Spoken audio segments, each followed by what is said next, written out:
नमस्कार। पद परिचय 10वीं कक्षा में व्याकरण का सबसे मुख्य विषय है पद परिचय।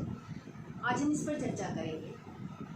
जब हम पद परिचय करने के लिए बैठते हैं तो हमें कौन कौन सी मुख्य बातें, कौन कौन से व्याकरण के मुख्य विषय पता होने चाहिए।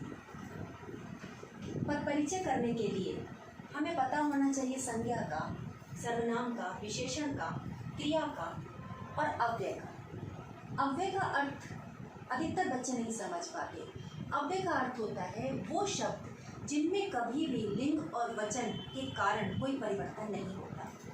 तो ये जो सारे शब्द हैं ये अव्यय कहलाते हैं। इसके अंतर्गत क्रिया विशेषण आता है, समुच्चय बोधक शब्द आते हैं, संबंध बोधक शब्द आते हैं, जिसमें आदि बोधक शब्द आते हैं और निपात भी आता है। निपात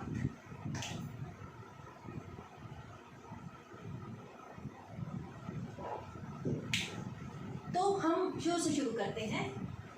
मैंने यहाँ पे 3 वाक्य लिख रखे हैं और इनको रेखांकित किया हुआ है। इनका मुझे पद परिचय देना है।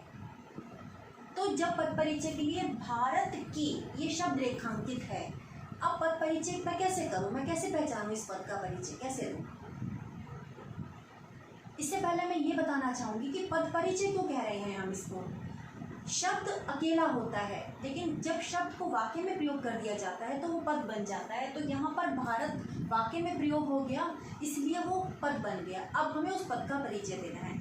जिस तरह से हम अपना परिचय देते हैं, हम अपना नाम बताते हैं, पिता का नाम बताते हैं, हम कहाँ रहते हैं ये बताते हैं, उसी तरह से शब्द का भी परिचय होता है कि वो संज्ञा है, कि वो सर्वनाम है, वो विशेषण है, वो क्रिया है या वो अव्यय है। इन पाँचों में से वो है क्या, अब हमें यही पता लगाना है। तो भारत है संज्ञा। भारत के साथ की भी जुड़ा हुआ है। की होता है कारक चिन्ह, तो इसके लिए हमें कारक की जानकारी भी होनी चाहिए। कारक की जानकारी हमें छोटी कक्षाओं में हम बच्चों को पढ़ाते हैं कि 7 कारक हैं। हिंदी में हम 7 कारकों का प्रयोग करते हैं जिनके चिन्ह होते हैं और वो चिन्ह कर्ता के साथ लगे होते हैं, पीछे कर्म के साथ लगे होते हैं। तो उन चिन्ह के आधार पर हम उसको पहचान जाते हैं कि इसमें ये वाला कारक है। कर्ता का चिन्ह है ने, कर्म का चिन्ह है को, करण से, संप्रदान के लिए, अपादान से, संबंध का के की। तो ये है कि इसका मतलब ये हुआ कि ये संबंध का कारक है। तो ये बना भारत संज्ञा संबंध कारक। अब नेक्स्ट स्टेप आता है कि कौन सी संज्ञा है। संज्ञा 3 होती हैं, व्यक्तिवाचक, जातिवाचक, भाववाचक। तो भारत है व्यक्तिवाचक संज्ञा। व्यक्तिवाचक संज्ञा संबंध कारक भारत। अब बताएंगे हम लिंग इसका पुल्लिंग है स्त्रीलिंग है। भारत पुल्लिंग है और वचन एक है। तो यानी हम 3 स्टेप तक ये आंसर लेकर जाते हैं। सबसे पहले हम पहचानते हैं कि ये शब्द जो है वो क्या है, उसके बाद हम उसका भेद बताते हैं, उसके बाद हम उसका विस्तार करते हैं लिंग वचन कारक बता करके। दूसरा वाक्य हम देखते हैं, वृक्ष पर आम लगे हैं। वृक्ष पर, यहाँ पर वृक्ष है संज्ञा। कौन सी संज्ञा है? वृक्ष जातिवाचक संज्ञा है। यहाँ आ गया पर कौन सा कारक है? अधिकरण कारक है। वृक्ष क्या है? पुल्लिंग है और एक वचन है। तो इसका उत्तर बना वृक्ष जातिवाचक संज्ञा, पुल्लिंग, एक वचन और अधिकरण कारक। आम जातिवाचक संज्ञा है, पुल्लिंग है, एक वचन है कि बहुवचन है। आम लगे हैं से हम पहचान गए कि ये बहुवचन है। नेक्स्ट, आम में मिठास है। आम में, अब में लगा है, में कौन सा कारक हो गया? फिर अधिकरण कारक हो गया।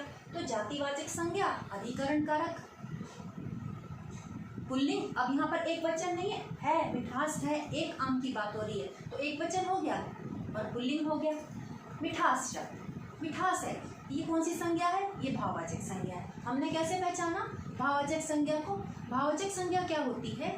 जो हम फील करते हैं, जो हम महसूस करते हैं, जो एब्स्ट्रैक्ट होती है, जो हाथ से छुई नहीं जा सकती है, वो संज्ञा कहलाती है भाववाचक संज्ञा। मिठास को अनुभव किया जाता है, महसूस किया जाता है, फील किया जाता है। तो इस तरह से हम संज्ञा को पहचानते हैं। तो पद परिचय करने के लिए हमें इन सारे विषयों का ज्ञान होना आवश्यक है, तभी हम ये पद परिचय वाला विषय कर पाएंगे अच्छे से, नहीं तो हम नहीं कर पाएंगे। और इनका ज्ञान होने के साथ साथ इनके जो भेद हैं वो भी हमें जानकारी उनकी भी होनी चाहिए। इसके 3 भेद हैं, इसके 6 भेद हैं, इसके 4 भेद हैं, इसके 2 भेद हैं और अव्यय के ये सारे भेद हैं। इनकी जानकारी हमें होगी तो हम पद परिचय खूब आसानी से कर लेंगे, नहीं तो हमें दिक्कत आएगी। तो नेक्स्ट जो हमारी क्लास होगी उसमें हम आगे के विषय को लेंगे। अभी केवल संज्ञा तक था। धन्यवाद।